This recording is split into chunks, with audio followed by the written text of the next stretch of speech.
Яа, юу яцхан Улаанбаатарчуудаа тэгэхээр миний YouTube-ээр ингээ уулзааг уудаж би маш олон судалгааны ажлын ардараас одоо л нэг юм сайхан өндөлөө. Тэгээд хэдүүлэнгийн энэ удаагийн ярих сэдв болохоор manifestation.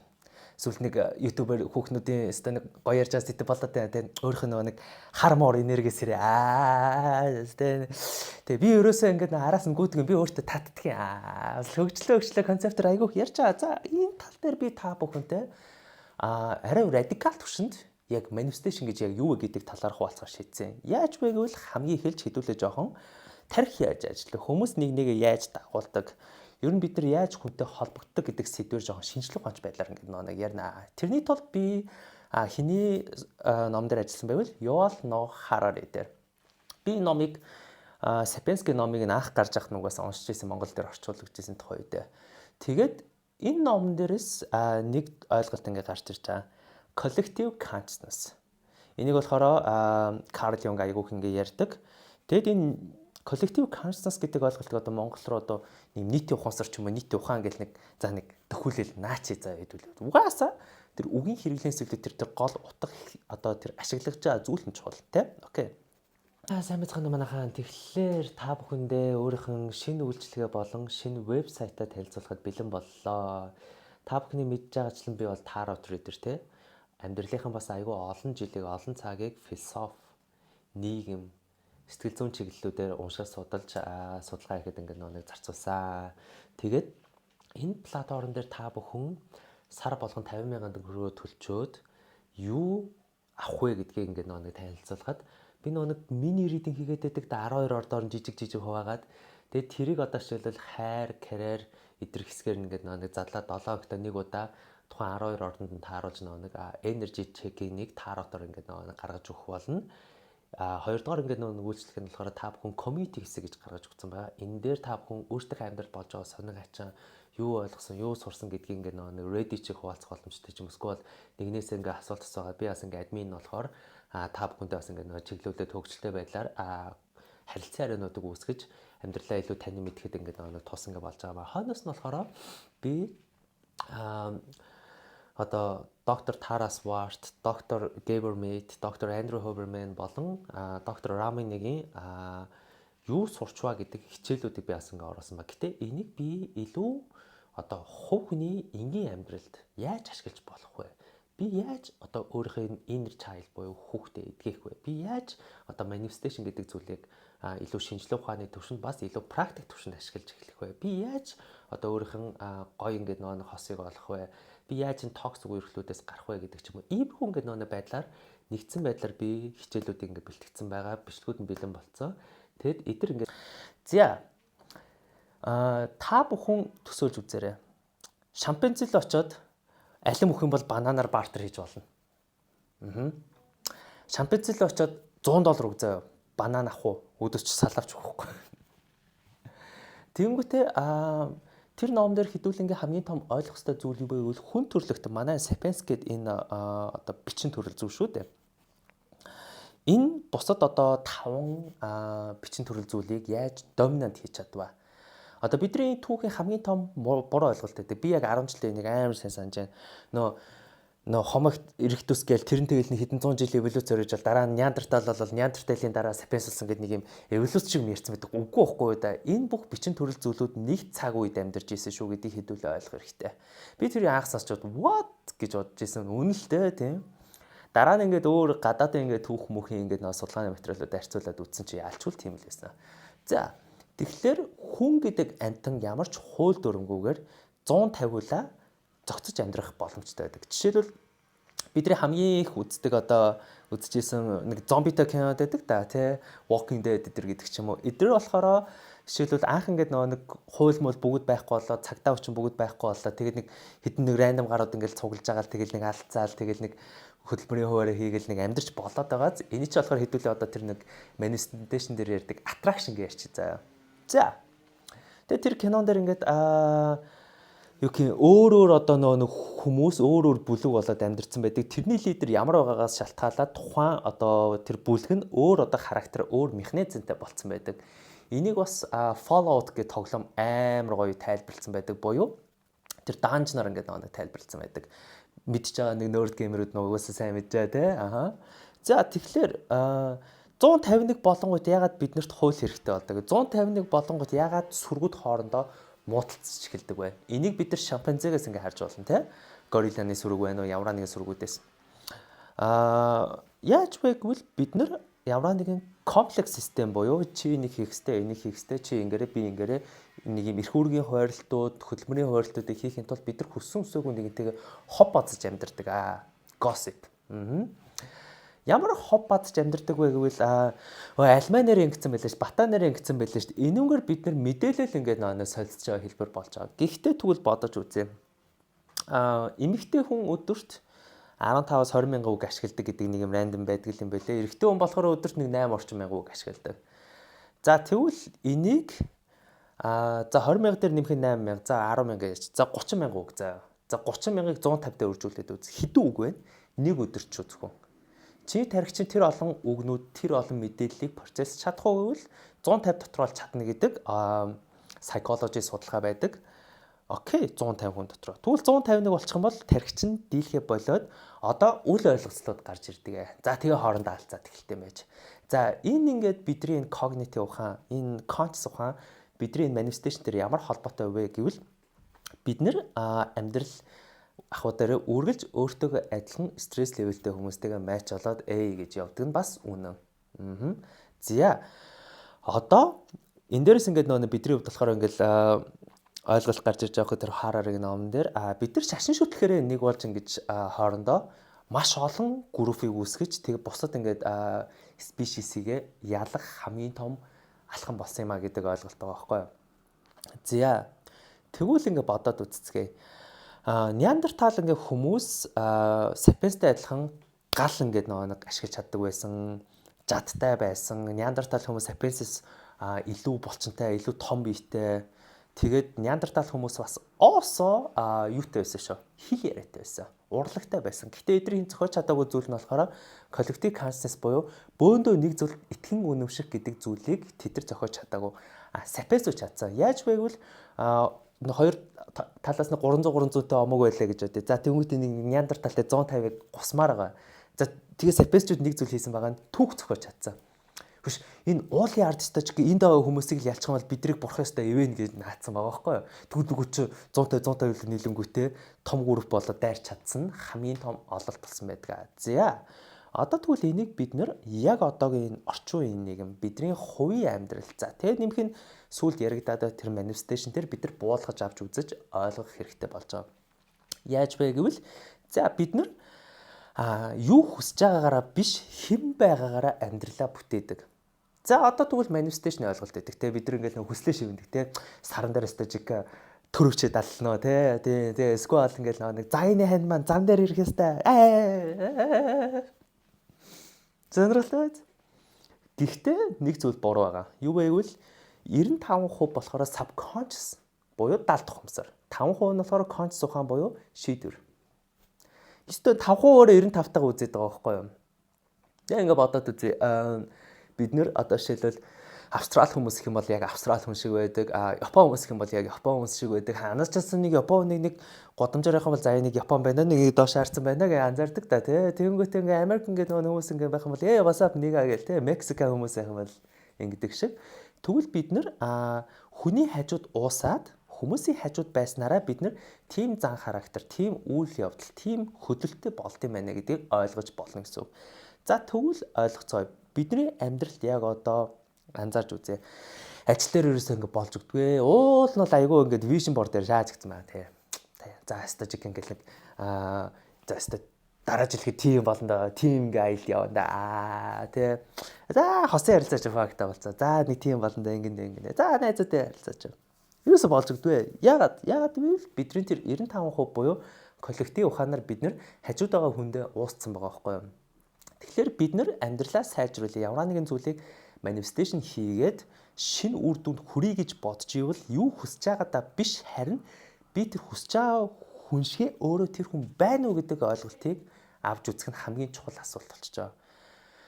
Яаж вэ гэвэл үнэхээр чиний хосын харилцаа чинь fucked up ингээ байж ивэл найзууд дундаа байх одоо нэг юм хосын харилцаандаа айгүй адтай цоглог хүмүүс лөө очиж найзлах байгаа байхгүй юу? Эсвэл ингээд нэг магадгүй гой контентууд үздэг ч юм уу ямар нэгэн зүйл гол нь энүүгээр чи нөгөөндөө нөлөөлөхөөс үлдээд эхлээд чи өөртөө нөлөөлөх.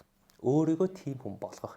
Үнэхээр эн чи өөрийгөө токсик гэдгийг мэдэрсэн. Үнэхээр эн чи болдгүй нь одоо чи байна. Үнэхээр ойлгоцсон байлаа гэж бодоход тэгвэл тэрийг янзлах нь чи өөр хүмүүстэй танилцах. Буюу тэдрээс чи шин мэдээлэл, шин информац аваад өөртөө ингэж нэг өөрөмшүүлж эхлэх. Энээс ингээ авахуулаад чиний амьдралын одоо manifestation процесс ч эхэлж байгаа. Manifestation гэхээрээ чи яг тэр эцсийн үр дүн гэдэг зүйл анханаас чухал байгаагүй харин чи тэр хүн болох нь чухал байсан байгаа байхгүй. Үнэхээр чи гой хайрладаг, гой хайрыг хүсдэг хүн байвал чи тэгвэл өөрөө тэр гой хайрладаг хүн болох.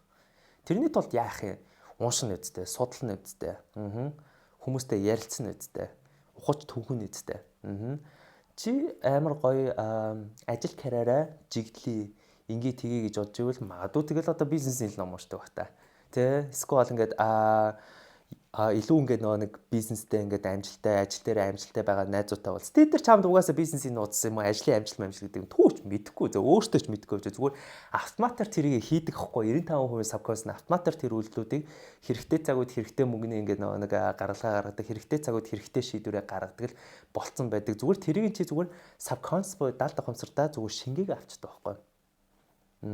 Тэгээд чи өөрөө магадгүй одоо мөнгөний зарцуулалтыг ухаалаг хийдэг болдог ч юм уу ямар нэгэн ажил дээр зоригтой ингээ хөдөлж эхэлдэг ч юм уу эсвэл ажил амьдрал санхуг ингээ нэг урагшлуулах гэдэг нэг юм дефолт бодол чинь тэгэж өөрчлөгдөж эхэлж байгаа хгүй. Энүүгээрээ чи тэр зорилгодоо хүрэхээс илүүтэйгээр энүүгээр чи хэн болж байгаагаа одооноос ингээ авахуулаад өөрчилж байгаа гэсэн үг. Тэгэхээр нөгөө Харари хэлсэн шиг коллектив консенсус чухал байгааз яагаад гэвэл бид нар сошиал медиан дээр бид нар хинтээ хамт яаж найзалж байна. Бид нар ажлын нөхцөл байдал яг ямар байна? Бидний тэр персоналитиг бүрдүүлсэн байдаг. Тэгвэл бид нар энийг өөрчилж ийж бидний амьдрал дээр тэр шинжилтүүд, өөрчлөлтүүд, хувирлууд гарч ирдэм байна гэдэг ойлголт энэ manifestation дээр ингээ гарч ирж байгаа. За ингээ бодоод үзье. Би таарот ингээ уншиж байхдаа, коучинг орж байхдаа ч гэсэн өөрийнхөө хувийн амьдралдаа ч гэсэн маш олон удаа анзаарсан.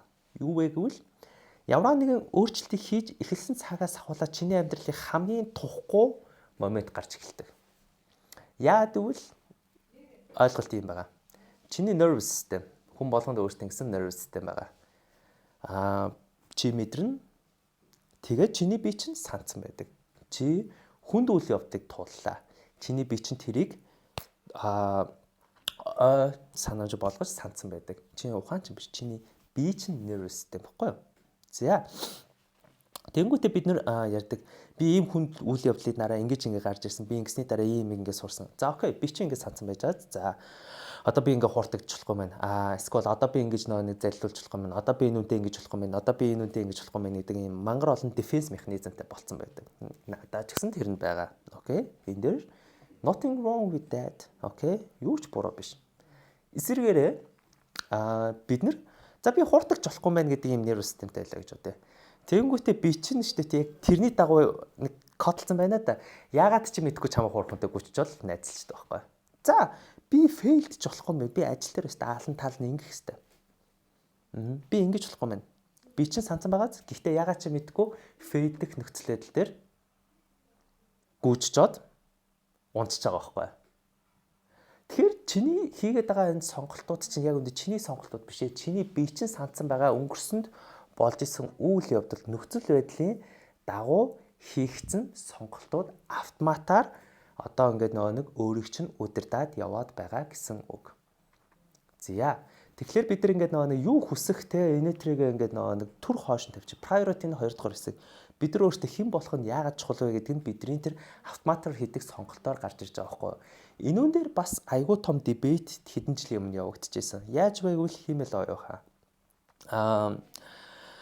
Хараригийн нэг point гэдэг. Хиймэл оюухан том корпорацид орох юм бол бидний хамгийн том аюул нь бидний тэр дата, бидний тэр үзэж байгаа тэр контентоос хамаарах юм биш үү гэдэг point байсан байхгүй. Яаж вэ гэвэл би өөрийгөө ижил хүснэ гэдгийг мэдэхгүй байлаа гэдэг одоо Хараригийн point байлаа. Тэгэнгүүтээ би ижил хүснэ гэдгийг мэдэхгүй. Гэхдээ намайг ижил хүснэ гэдгийг Coca-Cola мэднэ. Pepsi-ний компани мэдхгүй. Тэгвэл Coca-Cola миний ингээд дата дээр үнслээ надад дандаа нэг юм царайлаг залуу кола уужаар ингээд нэг гаргаж ирлээ. Хойноос нь болохоор би дараачудаар ресторан орлоо. Кола уух Pepsi уух. Мэдээж би колаг сонгоно. Яг бол Pepsi тэр дата нь байгааг болохоор би ингэж хөдөлсөн.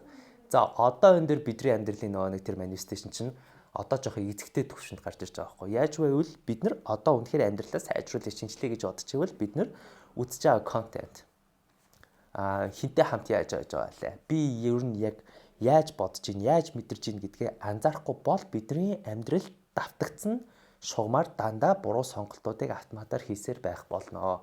Энийг та нар айгүй ухамсартайгаар бодох хэрэгтэй байхгүй юу? За хамгийн чухал бас дараачийн ойлголт хэдүүлээ энэ хичээл энэ контент болохоор жоохон толгой ажилласан контент шүү. Карл Юнг. Тэгээд Карл Юнгийн нэг point ээ. Чи subconscious буюу одоо нөгөө ухамсаргүй байгаа бодлуудыг энэ conscious ухаандаа мэдрэх нь хамгийн чухал. За энэ ингээд төвөгтэй ойлголт юм шиг мөртлөө амар гоё инээтэйгээр тайлбарж үзье. Бид нар нэг хайдаа нэг гадуур ингээд алхахдаг та. Эсвэл нэг тавигдчих жахтаа ч юм уу эсвэл нэг пив ууж жахтаа ганцаараа ингээ ангаагаа явж шүү. Хүнтэй яриаг байгаа шүү. Эсвэл гинт ингээ бидний толгойд дан гэдэг нэг бодлоод орж ирдэ штэ. Эн чинь болохоор бидний тэр нэг даалт концерт дээр байгаа бодлоод байгаа байхгүй. Бид нар ингээл зүг зүгээр явж ирсэн гинт ингээ нэг амар сонь бодлоод дарагдсан байдаг те. Эсвэл нэг юм чихэн дээр амар сонь ингээл нэг шивнөнөд байдаг те. Өө чи угаас арчааг амтэн штэ гэдэг ч юм те. Өө чи угаас юм штэ. Өө энэ угаас ингэ. Өө энэ угаасаа. Энэ болохоор бидний тэр даалт концерт дээр байгаа бодлоод конц хон дээр орж ирж байгаа хэлбэр. Ямар үед орж ирж байгаа анзаарч байна уу? Бид нар зүгээр тайван ганцаараа байгаа үед орж ирж байгаа байхгүй. Энийг барьж авах гэж байгаа. Тэгээд энийгээ засах. За жишээлбэл бодож үзье. Би амьдралдаа мөнгөн дээр жоох ингээд нэг төвхтэй жоох фейлч гэдэг байсан. Яагаад ч юм мэдгүй. Тэгсэн чинь ингээд юу байж байгаа. Би багаас нэг жоохон тарчиг хэцүү амьдралыг үзсэн. Тэгээд нэг миний бодлохоор ингэж явж байсан билээ. Би саяхнаас юу анзаарч гэлсэн. Юу гэвэл угаасаа чи мөнгө олохын тулд мэдрэл муутай юм шиг ажиллах хэрэгтэй. Угаасаа чи эдгээр ингээд нэг сервисийг хийчээ дараа нь ингээд төлбөр авахдаа чи энийг хүртэх хэрэггүй гэдэг ч юм уу те. Би өөрөө тэр бодлуудыг анзаараагүй байсан байгаа байхгүй юу? Oh my fucking nigga гэж бодож байгаа шүү дээ. За тэгвэл энийг одоо Карл Юнгийн хэлжээр барьж аваад өөрчлөх. За яаж? Окей, мөнгө олох тийм хэцүү биш ээ. Окей, яа тэгвэл би өөрийн гэсэн ингээд ухаан байна. Надад миний сервисүүд байна. Миний сервис ингээд нэг намайг ингээд нэг орлогоогүйгээр би ингээд нэг сервистэй байж байгаа. Окей, би өөрийн гэсэн ингээд нэг бүтээмжийг үзүүлж байна. Өөрийн гэсэн ухааныг ингээд нэг хүмүүстэй ингээд нэг шеэрлж байна. Тэгээд би яагаад ингээд нэг цалинжиж болохгүй гэж? Why not? Тэнгүүтээ ингээд миний дараач ингээд бодол болохоор чи ямар нэгэн одоо бизнес эдэр хийхин тулд заавал чамд эхлэх хөрөнгө хэрэгтэй гэдэг. Би яах шээ. Oh shit. За, окей. Cool. Тэнгүүт ингээд би бодож эхэлчихэ. За, эхлэх хөрөнгө гэж юу вэ? Одоо нэг өөрийнх нь тэр даалт ухамсартайгаар ярьж байгаа байхгүй юу? Эхлэх хөрөнгө гэж яг юу вэ? Мэдлэг хамгийн түрүүнд боддог. За, надад ямар мэдлэгүүд вэ? Надад болохоор юмыг процесслох ухаан минь байна. Нададаас тэр процессж олж авсан мэдлэгээ өөрийнхөө амьдрал дээр ашиглаад хөрвүүлэх ингээд бас чадвар минь байна. Надад хүнд комплекс ингээд сэдвийг тэр одоо доктордын ядаргаатай олон спортчууд. Өстө ямар ч хүнд ингээд гайвуур ингээд ойлгоод ингээд урагшлуулчих. Тэгээ тэрийг нэг халтурдахгүйгээр ингээд нөгөө чинь ингээд амьдралдаа өөгээд тусгаад авалчих ингээд нөгөө ярианы чадвар байгаа юм байна. Окей. Нададаас хүмүүсийг rage bait буюу хатгах тэр хурц хил ам байгаа юм байна. Энэ миний ингээд нэг мэдлэг үнцэн юм байна. Тэгээ би ч нөгөө Instagram дээр ингээд нэг амар салан задаа motherfuckers гэдэг нэг хөгжлөөр ингээд явж идэв шүү дээ. Тэгээ энүүгээр ингээд нэг хүмүүс ингээд шууд анхаарал татах боломж байгаа юм байна. За. Надад миний primary skill байсан юм шүү дээ. Шээ манига тэгвэл яагаад би платформ гаргаж болохгүй гэж? Окей, тэгвэл энэ дээр ингээд онлайн контентуудаа ингээд гаргаад тэгэл энэ дээр ингээд personality testүүд тэгээ нөгөө community хэсэг тарот мароттай тэгээд илүү гоё ингээд нийтлэл мэтэлтэй ингээд гоё комплекс систем бүрдүүлж болохгүй гэж. Тэгээ subscription модельтэй. За окей, энийг гадуур хитэр үдээ. За вебсайт гэх юм бол ингээд 15-аас 25% хооронд явагдтыг. Аппликейшн гэх юм бол тэний өвчнөө 50+ явдээ. За тэгээ вебсайтын maintenance, UI UX дизайнтайгаа entry гэх юм бол нэг 30-40 байна. Тэгээ тэр дотор нь контент хэрэгтэй шүү. Тэгэл нэг real хэдэн хүмүүсийг ингээл нэг авцсан байх хэрэгтэй. Тэдэртэй тэдийг өгнө. Нэг төдий хэмжээний мөнгө. За нэг маркетингийн зардал. At least нэг 70-80 хэрэгтэй болох нэ. Тэгс чи хамгийн сонирхол нь эдгээр агуу хэл зүйлүүд би өөрөө байсан юм байлээ. So эхлэх хөрөнгө над дээр байна. Би өөрөө шүү. Програма өөрөө биччихээ, контентээ нэг сайхан гар утсаар өөрөө нэг наагаад биччихээ. Сэдвүүдээ өөрөө судалсан. Окей. Яагаад ингэж урагшилж болохгүй гэж. За тэгвэл хамгийн том асуудал, миний хамгийн том айдас нь борлуулалтын асуудал. Борлуулалт гэж яг юу юм бэ? Би яаж энэ мэлээ хүн түгэх юм бэ? Энийг би болохоор Access амар ойлгосон. Миний амьдралын хамгийн гоё хичээлээс чи үнэхээр үн цэнтэй контент ингээ бүтээж байгаа цагт чи улаарах шаардлага байдаг. Зүгээр хүмүүс чамайг хайгаад болоод байна. Wow. That's beautiful idea. How beautiful is that? Okay. Одоо ингээ бүх юм болчихж байгаа үстэй. Тэгэхээр ингээд нэг юу вэ гэвэл би хамгийн түрүүлж хийсэн алах маань юу байсан бэ гэвэл эхэлж би энэ дотроо өөрийнхөө юу намайг хоошоо татаад байдаг, юу намайг доош унгаад байдаг, эдрийгээ discover хийнгүүтээ эдрийгээ устгаж эхлээд, янзалж эхлээд, шийдэж эхлээд өөрөө тэр хүн болж эхэлж байгаа. Би окей, serious өглөө би мөнгө хүртэх, I deserve it. Баярлалаа. Тэгээд ингүүт ингээд нэг юу гэх цаанаасаа одоо миний хөдөлгөөнүүд, миний эрчмүүд хурцаж эхэлж байгаа. Би цаанаасаа тарих маань илүү сайн ч ажиллаж эхэлж байгаа. За тэгэхээр чи ойлголт ингээ авч чадсан гэж найдаа. Яаж вэ гэвэл хамгийн эхэлж манифест хийх буюу юу хүсэж байгаагаа ингэж ярихаас илүү эхлээд тэр хүсэж байгаа зүйлшгээ тэр хүн болох хэрэгтэй одоо байхгүй. Чи үнэхээр гоё хайрыг ингээ нэг бүтээгэж очвол өөрөө тэр гоё хайрлалтай хүн бол өөрөө өөргөө тэгэж гоё хайрлалтай. Үнэхээр чи ингээ нэг бизнес яваад нэг зүйл хийж ижил өөрөө тэр зүгшээ worth буюу үн цэнтэй байл та. Үнэхээр чи эрүүл мэндийн асуудлыг ингээ шийдэх хүсчихвэл тэгвэл ингээ нэг одооноос ингээ ахуулаад чи хизээ яаж өөрийнх нь биеийг арчилт тортох вэ тэр whatever гэсэн. Тэгээ яг ирээдүйд болох ингээ нэг үйл явдлыг яг одоо өөрөө бүтээх. Тэгээ тэр процесст анхаарах. Ирээдүйд нэг ийм үйл явдал очино. Гэтэ тэр үйл явдлыг одоо өөртөө бүтээх. Тэгээ процесст анхаарад ирээдүйлөг урьдчилах.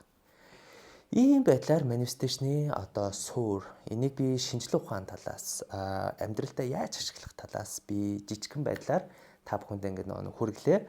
Хойноос нь болохоор миний подкаст бүтцэн өдөр ингээд нэг гарчих бах. Цагаа тохирч стилж чадахгүй байна. Гэтэ ямар ч хэлсэн тохироод юмнуудаа хийгээд урагшлуулчихна. Тэгээд keep in touch.